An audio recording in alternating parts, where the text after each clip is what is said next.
जय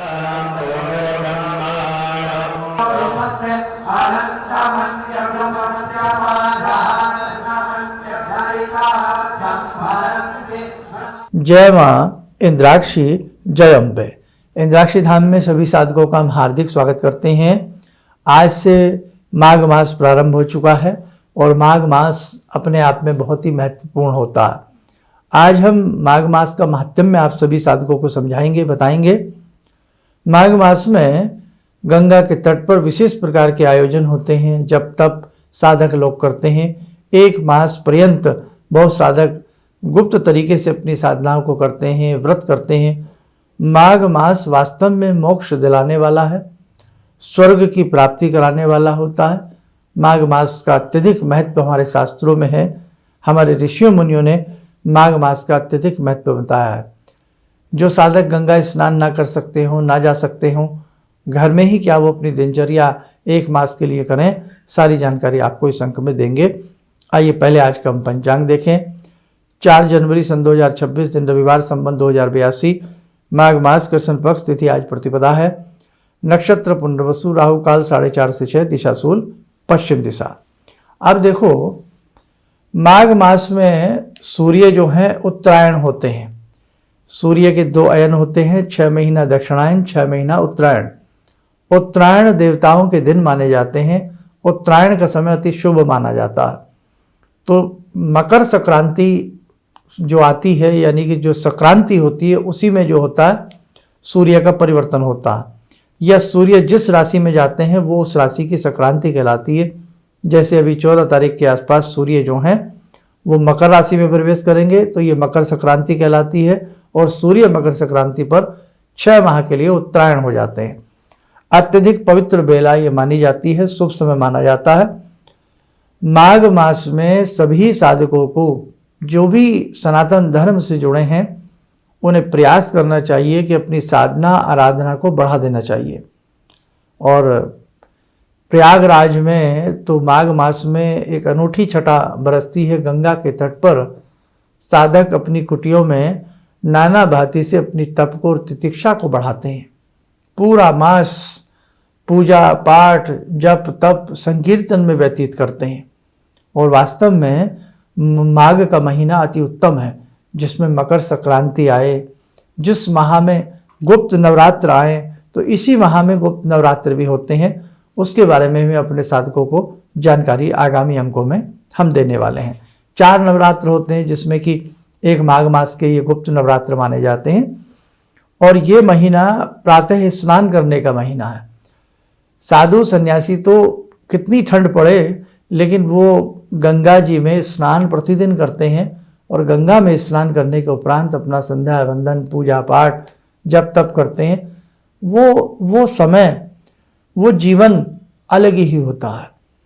और वास्तव में जो साधक जितनी कड़ी तप और तितिक्षा करता है कि जितनी ठंड पड़े, उतने ही रूप में शीतल स्नान का, शीतल जल से स्नान करना और भगवान का स्मरण करना, इसी को तो साधना कहते हैं। अपने आप को साध लेना, अपने शरीर के ऊपर न ठंड का असर न गर्मी का असर, अपने शरीर को, अपने मन को, अपनी काया को ऐसा बना लेना कि आप पूछो मत।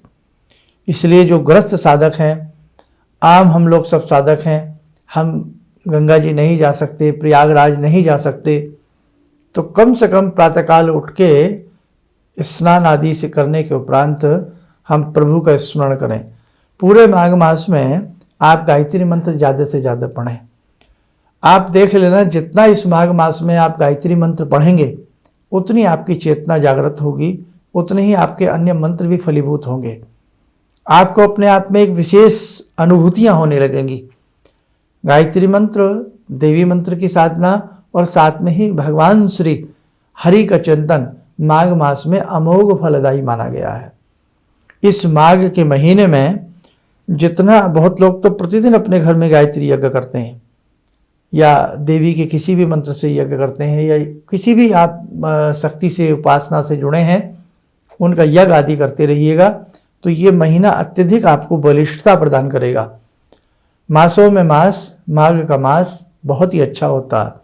इसी महीने में सूर्य उत्तरायण होते हैं, इसी माह में गुप्त नवरात्र आते हैं और इसी माह में गंगा जी के तट पर विशेष प्रकार से हजारों की संख्या में, लाखों की संख्या में साधक अपनी साधनाओं को करते हैं। पूरे भारत में एक ऐसी ऑरा क्रिएट होती है, एक ऐसा वातावरण क्रिएट होता है कि मानो चहूँ और जब तप हो रहा है। तो ये महीना हाथ से न जाए। जिंदगी का कुछ नहीं पता, आज है कल नहीं। इसलिए जितना हम अपने प्रभु को स्मरण कर लें, उनकी भक्ति कर लें, भक्ति भाव से हम किसी के काम आ सकें, निश्चलता और भावता के साथ हम कहीं किसी के साथ उपकार परोपकार की भावना कर सकें, उतना ही जीवन सफल है। और ध्यान रखना बच्चों, केवल 4 माला 5 माला घुमाने से बात नहीं बनती। हमारे अंदर परोपकार की भावना भी आनी चाहिए, हमारे अंदर पशुओं के प्रति दया भी आनी चाहिए। जब तक हम पशुओं के प्रति दया भाव नहीं रखेंगे, समाज के रूप में हम दया भाव नहीं रखेंगे, परोपकार की भावना नहीं रखेंगे, ईमानदारी के रास्ते पर नहीं चलेंगे, बुरे कामों से नहीं बचेंगे, तब तक आप कितनी भी मालाएं कर लेना, वो बात नहीं होती। इसलिए हमारा सत्संग हो, हमारा जप हो, हमारा तप हो, हमारा यज्ञ हो, उसके साथ साथ दिन भर हमारा तन और मन शुद्ध रहे और साथ में परोपकार की भावना से ओतप्रोत रहे। तभी हमारी भक्ति आनंद देती है, तभी हमारी भक्ति का कमल पुष्प खिलता है। तो ध्यान रखना ये सारी बातें।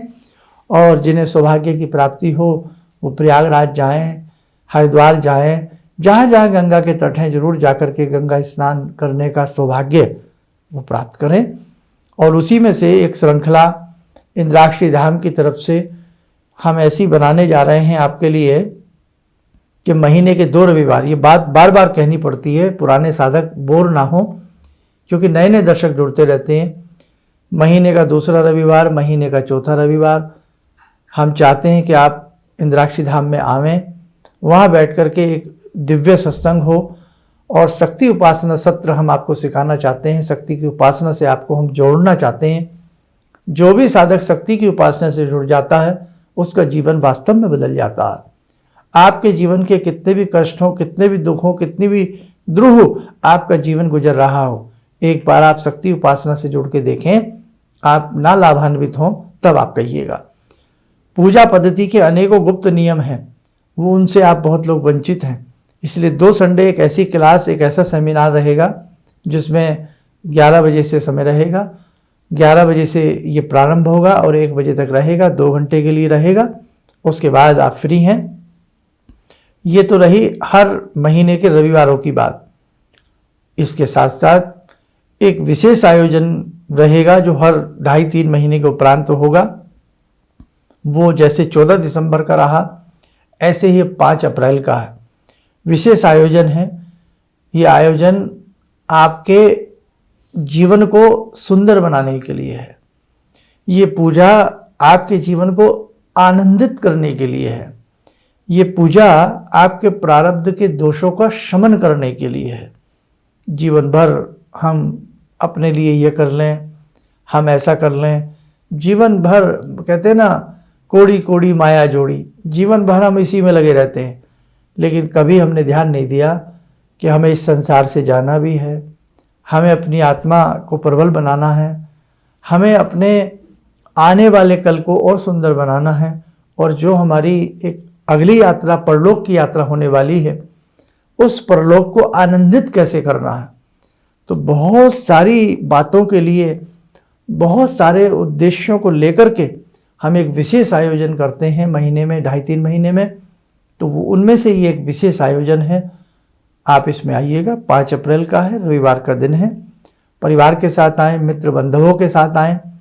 और ये जितने भी हमारे शक्ति उपासना हुए रविवार के, या ये 3 महीने के जितने भी साधना क्रम हैं, ये सभी के लिए निःशुल्क हैं। किसी भी तरह का इसमें कोई किसी के लिए शुल्क या दक्षिणा या ऐसी चीज़ें नहीं हैं। आप आइए। इंद्राक्षी धाम से प्रेम हृदय से आपका स्वागत करता है।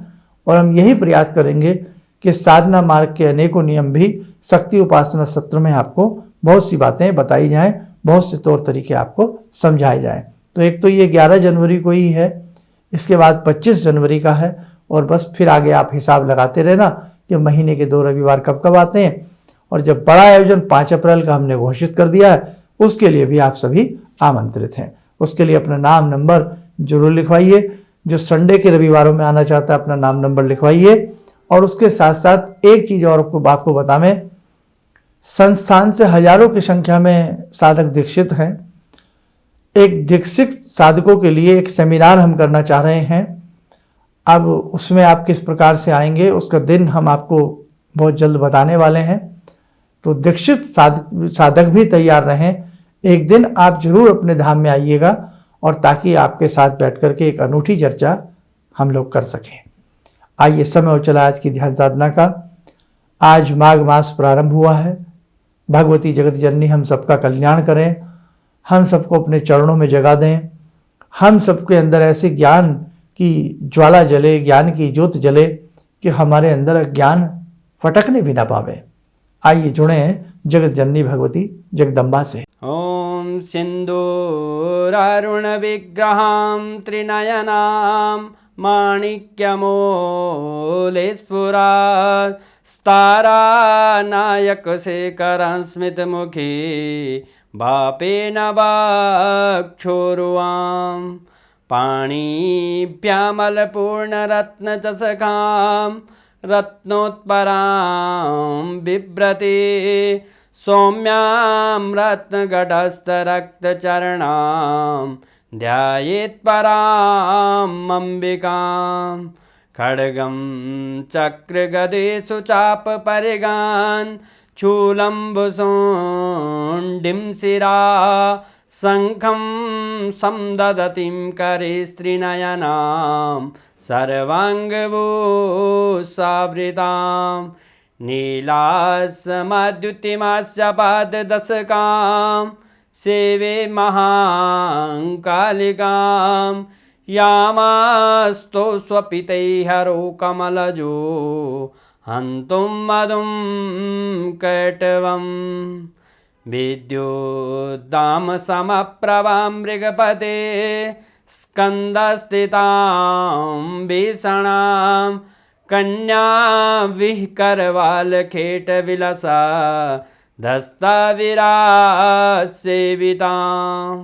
हस्तैश्चक्रगदाशिखेटविशिखां चापं गुणं तर्जनीं विप्राणामलिलात्मिकां शशिधरां दुर्गां त्रिनेत्रां भजे। कवच बना लें, ध्यान करें, भगवती का शुभ आशीष हम सबके ऊपर बरस रहा है।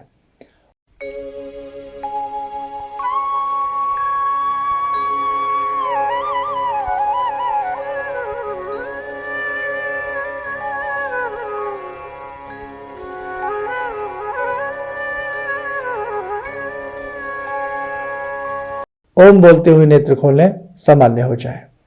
देखो साधकों, साधना के अनेकों नियम हैं। जितने नियम संयम से आप अपनी भक्ति को बढ़ा लेंगे, उतना ही आपका जीवन कल्याण के मार्ग की ओर अग्रसर होगा, उतना ही आपका जीवन सुंदर बनेगा, उतने ही आपके जीवन के कार्य सिद्ध होंगे। चलिए, आप स्वस्थ रहें, सुखी रहें। इन्हीं शुभकामनाओं के साथ हम अपनी वाणी को विराम देते हैं। जय जय अम्बे। भगवान से जुड़ो और भगवान से जुड़ने का जरिया आपने बताया, बहुत अच्छा लगा, बहुत धन्यवाद। और सनातन धर्म को जिंदा रखने के लिए आप जो प्रयास कर रहे हैं बहुत सराहनीय है। हम लोग को मौका मिला है, हम लोग भाग्यशाली हैं जो आपके करीब आने का हम लोग को मौका मिला है। किसी भी समस्या के समाधान के लिए मिले प्रसिद्ध हस्तरेखा एवं वास्तु विशेषज्ञ प्रोफेसर धर्मेंद्र शर्मा जी से। नोट: शिविर में भाग लेने हेतु एवं व्यक्तिगत रूप से मिलने के लिए कॉल करने का समय सुबह 10 बजे से शाम 6 बजे तक। हमारे विभिन्न ज्ञानवर्धक कार्यक्रम देखने के लिए आप हमें अभी सब्सक्राइब करें, बेल आइकन को प्रेस करें ताकि आप देख सकें हमारा कार्यक्रम सबसे पहले। और अधिक जानकारी के लिए फेसबुक पेज को लाइक करना न भूलें।